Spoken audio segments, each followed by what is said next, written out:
اچھا جی، ہم اپنی غزل اسٹارٹ کر لیتے ہیں. سن تو صحیح جہاں میں ہے تیرا فسانہ کیا. اچھا، اب اس غزل کو ہم ون بائی ون کر کے پڑھتے ہیں ہر شعر کو. سب سے پہلا شعر ہے: سن تو صحیح جہاں میں ہے تیرا فسانہ کیا، کہتی ہے تجھ کو خلق خدا غائبانہ کیا. اب ہم پہلے ہر ورڈ کی میننگ بھی دیکھ سکتے ہیں کہ کیا ہے. سن تو صحیح جہاں میں ہے تیرا فسانہ کے کیا، غائبانہ غیر موجود،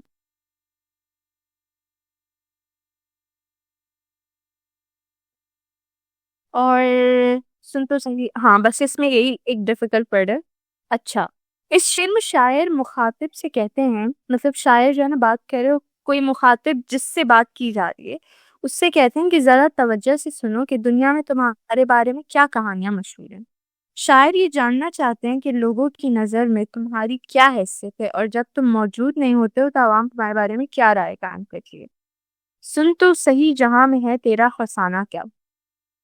شاعر جو ہے نا کسی بندے سے مخاطب ہو کر اس سے کہہ رہے اگر سن تو لو کہ اس دنیا میں جہاں میں تیرا فسانہ کیا ہے، یعنی کہ فسانہ مطلب تمہارے بارے میں کیا باتیں کی جاتی ہیں اس دنیا میں، کہتی ہے تجھ کو خلق خدا غائبانہ کیا.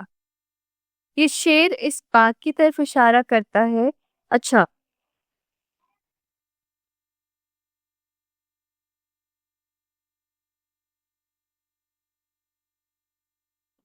اور جب تم موجود نہیں ہوتے تو عوام غائبانہ مطلب غیر موجود ہے. ٹھیک ہے، شاعر کہتے ہیں کہ سنو تو صحیح کہ تمہارے بارے میں کیا باتیں مشہور ہے اس دنیا میں.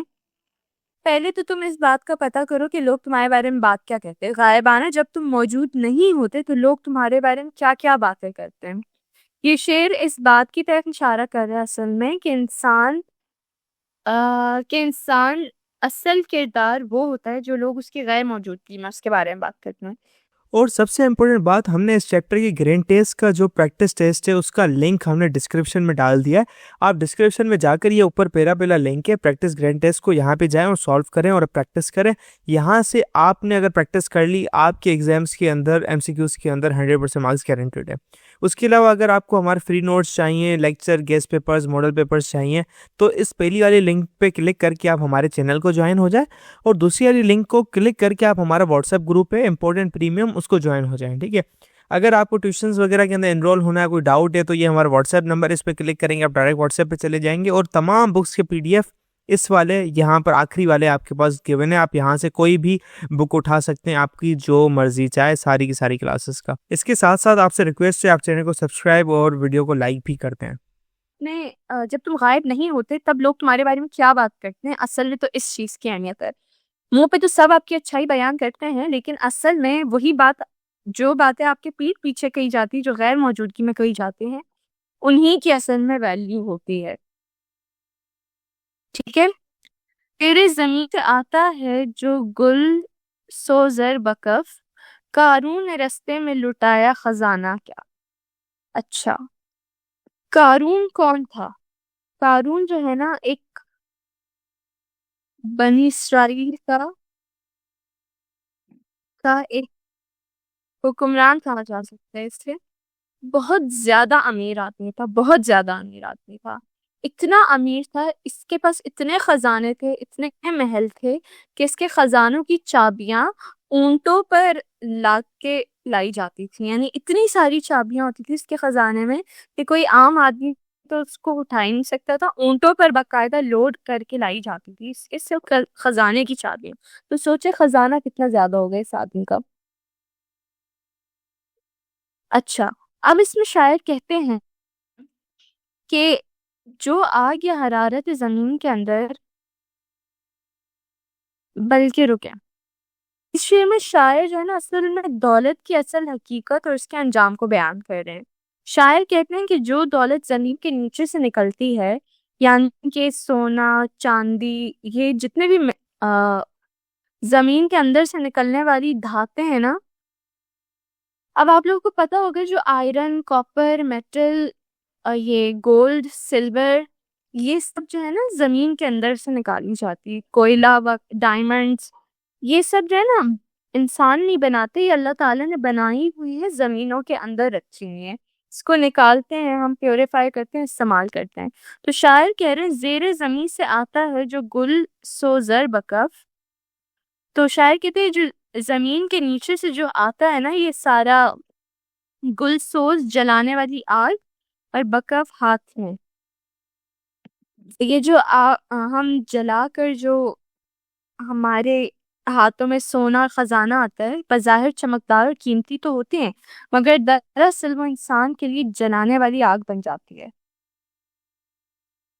گل سوزر جلا دینے والی۔ فیڈرل بورڈ کے اینیول ایگزامس کا ڈر ہے، لیکن یہ نہیں پتا کہ تیاری کہاں سے کرنی ہے۔ دوسری بات یہ نہیں پتا کہ ایگزام کے اندر سوال کا جواب لکھنا کیسے ہے، کیسے سینٹینسز کو فارم کرنا ہے، کیسے ہمیں فل کے فل مارکس ملیں۔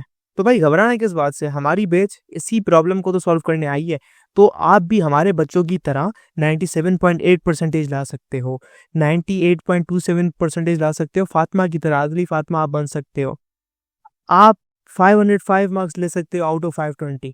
اچھا جی کیسے؟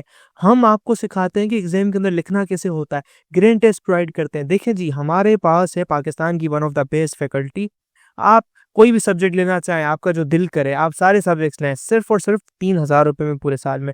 آپ کو ایگزام رائٹنگ میتھڈ دیے جاتے ہیں کہ سوال کا جواب لکھنا کیسے، ڈفرنس والا الگ کوشچن، ڈیفینیشن الگ، ایگزامپل والا الگ، میتھ کے سوالوں کا جواب الگ ہوتا ہے۔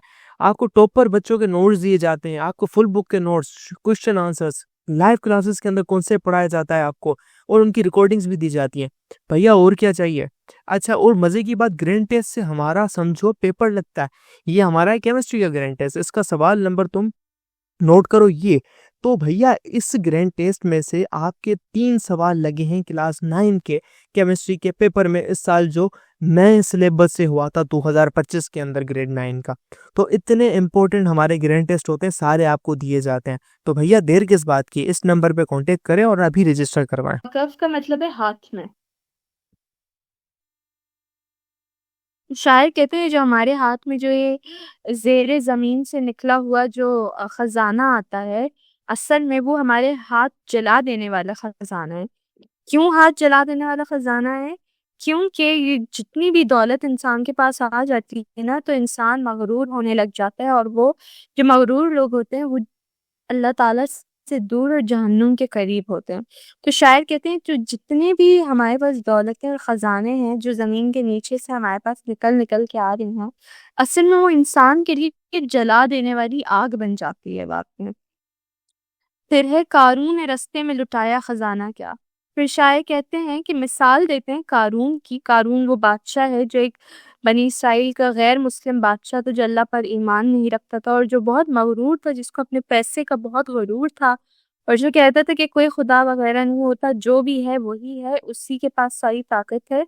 تو لیکن قارون نے ایک بہت بڑا محل بنایا ہوتا ہے، اور جب وہ اس محل کے اندر جا رہا ہوتا ہے تو وہ اور اس کا سارا خزانہ اور اس کا پورا محل زمین کے اندر اللہ تعالیٰ اس کو دھسا دیتا ہے۔ یعنی کہ اللہ تعالیٰ اس کو دکھا دیتا ہے کہ تم جتنے بھی مالدار، جتنے بھی طاقتور ہو، جو آخر میں ہوتا وہی ہے جو اللہ تعالیٰ کرنا چاہیں۔ ٹھیک ہے، اوکے۔ تو قارون کا ذکر کیا گیا ہے کہ رستے میں لٹایا خزانہ کیا۔ پھر شاعر جو ہے نا قارون کے بارے میں بتاتے ہیں کہ بے پناہ دولت ہونے کے باوجود بھی اس نے کیا پایا، سارا خزانہ اس کا ضائع ہو گیا اور وہ خود بھی ہلاک ہو گیا۔ شاعر کا مقصد کیا ہے؟ شاعر بتاتے ہیں کہ صرف دولت جمع کر دینے سے انسان کامیاب نہیں ہوتا، بلکہ اگر دولت غرور اور لالچ اور ظلم کے ساتھ ہو تو وہ نجات کے بجائے تباہی کا ذریعہ بن جاتی ہے، وہ آگ بن جاتی ہے وہی دولت آپ کے لیے۔ کچھ لوگ دولت کو صحیح خرچ کرتے ہیں اور کچھ قارون کی طرح اپنے دولت کو لے کر مغرور ہو جاتے ہیں، تو پھر وہ دولت ان کے لیے آزمائش اور آگ والا راستہ بن جاتی ہے۔ ٹھیک ہے، تو ہمارے پاس شعر ہے، چاروں طرف سے صورت جانا ہو جلوہ گر، دل ساکھ ہو تیرا تو ہے آئینہ خانہ کیا۔ اب اس شعر میں کیا مطلب ہے؟ اس مصرعے میں نا شاعر جو ہے نا اپنی محبوب کو مخاطب کرتے ہوئے کہہ رہے ہیں، اس کو کہہ رہے ہیں جانا محبوب کو کہہ رہے ہیں کہ اگر دیکھنے والی آنکھ ہو تو محبوب کی خوبصورتی کا جلوہ جو ہے نا ہر طرف پھیلا ہوا نظر آتا ہے آپ کو۔ یعنی آپ چاروں طرف جس طرف بھی دیکھو آپ کو اپنی محبوب ہی نظر آ رہی ہوتی ہے، اسی کا جلوہ ہر طرف بکھرا ہوا ہوتا ہے۔ ایک تو اس کا یہ مطلب ہو سکتا ہے، اور دوسرا مطلب اس کا یہ ہو سکتا ہے یعنی محبوب صرف دوسرا اس کا صوفیانہ مطلب بھی ہو سکتا ہے کہ یہاں جو ہے نا ہم تو اس کو کنسیڈر کریں کہ محبوب کی تعریف کر رہے ہیں، مگر اس سے یہ بھی مراد لے سکتے ہیں کہ اللہ تعالیٰ کی بھی بات کی جا سکتی ہے یہاں پر، کہ آپ جس طرف بھی دیکھیں، چاروں طرف دیکھیں، آپ کو اللہ تعالیٰ کے ہی جلوے دکھ رہے ہوتے ہیں۔ یہ جو پوری دنیا ہے، درخت، انسان، ہر چیز اللہ تعالیٰ کی بنائی ہوئی ہے، تو چاروں طرف سے صورت جانا ہو جلوہ گر، یعنی آپ چاروں طرف دیکھیں تو آپ کو اپنی محبوب یا خدا تعالیٰ کا جلوہ ہر صورت ہر جگہ نظر آ رہا ہوتا۔ دل صاف ہو تیرا تو ہے آئینہ خانہ کیا۔ آئینہ خانہ کون سی جگہ ہوتی ہے؟ آئینہ خانہ جو ہے نا اس جگہ کو کہتے ہیں جہاں بہت سارے مررز ہوں یا بہت سارے شیشے آئینے بن رہے ہیں۔ کہہ رہے ہیں کہ اگر بندے کا دل صاف ہو تو وہ ایسا ہوتا ہے جیسے کوئی آئینہ خانہ۔ آئینہ خانہ کیسا ہوتا ہے کہ جس میں آپ چاروں طرف دیکھو تو آپ کو نا ہر چیز کلیئر اور صاف دکھتی ہے۔ فار ایگزامپل آپ کھڑے ہو اور آپ کے چاروں طرف مررز ہو تو آپ کو اتنا آپ ہر ڈائریکشن سے بالکل کلیئر دکھ رہا ہے نا، تو اس کا یہی مطلب ہے۔ اس مصرے میں شاعر بیان کریں کہ اگر تمہارا دل صاف ہے، پاک ہے، حسد، غرور، نفرت کچھ بھی نہیں ہے، تو تمہارا دل ایسا ہے جیسے آئینہ خانہ۔ اور اس کا مطلب یہ ہے کہ ایسی جگہ جہاں پر ہر چیز صاف صاف نظر آئے، یعنی پاک دل انسان کے دل میں حق اور محبوب کا عکس صاف نظر آئے گا۔ تو ٹھیک ہے، جب آپ کا دل صاف ستھرا ہوگا تو آپ اپنے چاہنے والے محبوب کو بہت کلیئرلی دیکھ سکو گے۔ ٹھیک، آتی ہے کس طرح سے میری قبض روح کو، دیکھوں تو موت ڈھونڈ رہی ہے بہانہ کیا۔ اب اس کا کیا مطلب ہے؟ اس شعر میں جو ہے نا آتی ہے کس طرح سے میری قبض روح کو، شاعر کہہ رہے ہیں کہ موت کے فرشتے کی بات ہو رہی ہے۔ شاعر جو ہے نا سوچ رہے ہیں کہ میری قبض روح کون سا وقت ہوتا ہے جب آپ کی روح قبض کی جاتی ہے، جب انسان کا بالکل مرنے کا وقت قریب ہو جاتا ہے، ٹھیک ہے، اس وقت کو تو شاعر سوچتے ہیں کہ میرا موت کا وقت کس طریقے سے آئے گا۔ یعنی شاعر اپنے موت کے لمحات کے بارے میں سوچ رہے ہیں، وہ حیرت میں ہیں، وہ سوچتے ہیں کہ میری جان نکالنے کا عمل آخر کس طرح ہوگا، کس طرح میری روح قبض کی جائے گی، یعنی روح جسم سے کیسے جدا ہوگی، کون سا لمحہ ہوگا، میرے کیا احساسات ہوں گے۔ یعنی کہ اس لائن میں جو ہے نا شاعر موت کو یاد کر رہے ہیں۔ ٹھیک، تو اس کے بعد کہتے ہیں دیکھو تو موت ڈھونڈ رہی ہے بہانہ کیا۔ اب آپ نے اکثر لوگوں کو کہتے ہوئے سنا ہوگا کہ موت تو بس ایک بہانہ ڈھونڈتی ہے، یعنی کہ ہلکا سا دل میں درد ہوا اور فنا کا انتقال ہو گیا، یعنی کہ بس موت تو ایک بہانہ ڈھونڈتی ہے، موت کو تو کوئی ریزن چاہیے۔ ٹھیک، تو لوگوں کا یہ کانسیپٹ ہے۔ تو یہاں پر شاعر بھی یہ کہہ رہے ہیں کہ موت کو جو ہے نا، موت وہ کہتے ہیں کہ اگر میں غور سے دیکھوں تو موت تو پہلے ہی مجھے لینے کے لیے کوئی نہ کوئی بہانہ تلاش کر دیے۔ اس کا مطلب یہ ہے کہ موت کسی خاص وجہ کی محتاج نہیں ہوتی۔ جب انسان کا وقت پورا ہوتا ہے نا تو بس ایک معمولی سی چوٹ بھی لگ جائے نا تو وہ چوٹ بھی انسان کو نا موت کے گھاٹ اتار دیتی ہے۔ تو یعنی یہاں شاعر یہ بات واضح کر رہے ہیں کہ موت ہر وقت انسان کے قریب رہتی ہے، بس وقت آنے پر وہ اپنا بہانہ بنا لیتی ہے اور انسان اس دنیا سے کوچ کر جاتا ہے۔ ٹھیک، اچھا، پھر ہمارا جو اگلا شعر ہے وہ ہے طبل و علم ہی پاس ہے اپنے، نہ ملک و مال، ہم سے خلاف ہو کے کرے گا زمانہ کیا۔ اس شعر میں نا شاعر جو ہے نا کہتے ہیں کہ میرے پاس جو ہے نا صرف اور صرف جو ہے نا طبل اور علم ہی ہے۔ طبل اور علم کا کیا مطلب ہے؟ اس کا یہ مطلب ہے کہ شاعر اپنی اصلی حیثیت بیان کر رہے ہیں اور کہتے ہیں کہ دولت کا ذکر کر رہے ہیں کہ میرے پاس جو ہے نا اور کچھ بھی نہیں ہے۔ طبل مطلب یعنی سادگی اور قناعت، سادگی، شکر گزاری، ٹھیک ہے۔ اور علم تو انسان کی علم یعنی عقل، سمجھ اور جو اس کے پاس علم ہوتا ہے۔ شاعر کہتے ہیں میرے پاس جو ہے نا صرف دو ہی چیزیں ہیں، قبل یعنی شکر گزاری، اور علم ہے میرے پاس، نہ ملک و مال، اور میرے پاس کوئی ملک، کوئی مال اور کوئی جائیدادیں نہیں ہیں. یعنی شاعر جو ہے نا، شاعر کے نزدیک یہ دو چیزیں جو ہے نا ان کے لیے اصل سرمایہ ہے، کیونکہ یہ انسان کے کردار کو مضبوط بناتی ہے، علم اور شکر گزاری اور سادگی. ٹھیک ہے، اور اسی وجہ سے شاعر کہتے ہیں کہ میرے پاس اور کوئی چیز نہیں ہے، ملک و مال اور یہ ساری وقتی چیزیں جو میرے پاس نہیں ہیں، ہم سے خلاف ہو کے کرے گا زمانہ کیا. یعنی کہ شاعر کہتے ہیں کہ میرے پاس تو صرف سادگی ہے اور علم ہے، اور میرے پاس نہ ملک و مال ہے، نہ دولت ہے، نہ شہرت ہے، میرے خلاف ہو کر لوگوں کو کیا ہی ملے گا. تو اس مصرع میں شاعر پورے اعتماد کے ساتھ زمانے کو للکار رہے ہیں، کہہ رہے ہیں کہ اگر پورا زمانہ بھی میرے خلاف ہو جائے گا تو وہ میرا کیا ہی بگاڑ سکتا ہے، میرے پاس تو کھونے کو کچھ ہے ہی نہیں. میری سادگی اور میرا علم ایک ایسا خزانہ ہے جو مجھ سے کوئی نہیں چھین سکتا. مال، دولت، پیسہ، شہرت سب چھینا جا سکتا ہے، لیکن یہ زمانہ میرے خلاف ہو بھی جائے تو وہ میرا کیا ہی بگاڑ لے گا. میرے پاس تو کچھ ایسا ہے ہی نہیں کہ یہ زمانہ مجھ سے چھین سکے. ٹھیک ہے.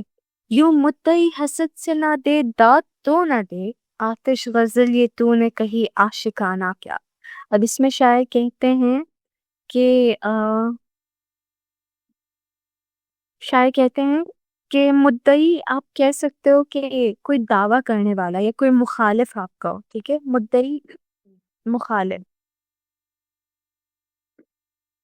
یوں مدعی حسد سے نہ دے داد تو نہ دے. شاعر کہتے ہیں اس مصرے میں کہ مدعی اگر دعویٰ کرنے والا یا میرا مخالف جو بندہ ہے اس سے مخاطب ہو کے کہتے ہیں کہ اگر تم میرے خلاف دل میں حسد اور جلن رکھتے ہو تو پھر اس حسد کے ساتھ اگر تم زبردستی میری تعریف یعنی مجھے داد دیتے ہو تو مت دو. کیونکہ شاعر کے نزدیک ایسی تعریف جو ہے نا بالکل بے قیمت ہے، جو حسد دل میں ہو اور پھر اس کو تعریف ملے، بلکہ شاعر کے لیے وہ تعریف اہمیت رکھتی ہے جو خلوص کے ساتھ ہو. ٹھیک ہے، اس لیے وہ صاحب کہہ رہے ہیں کہ اگر تعریف سچی نہیں ہے تو نہ دو، مجھے اس کی کوئی ضرورت نہیں. یوں مدعی حسد سے نہ دے داد تو نہ دے. کہہ رہے کہ اگر حسد سے مجھے کوئی تعریف دی جائے، یہ داد کا مطلب ہوتا ہے تعریف، تو نہ دے مجھے. ٹھیک. آتش غزل یہ تو نے کہی عاشقانہ کیا. دوسری لائن میں شاعر کہتے ہیں آتش ہے نا، ان کا جو پورا نام ہے نا وہ ہے خواجہ حیدر علی آتش. تو یہ شاعر حضرات جو ہے نا غزل کے آخری شعر میں جو ہے نا اپنا نیم بھی یوز کرتے ہیں، اس کو کہتے ہیں تخلص. اور یہ صرف آخری شعر میں یوز کیا جاتا ہے، اسی سے ہمیں پتہ چلتا ہے کہ ہاں یہ آخری شعر ہے.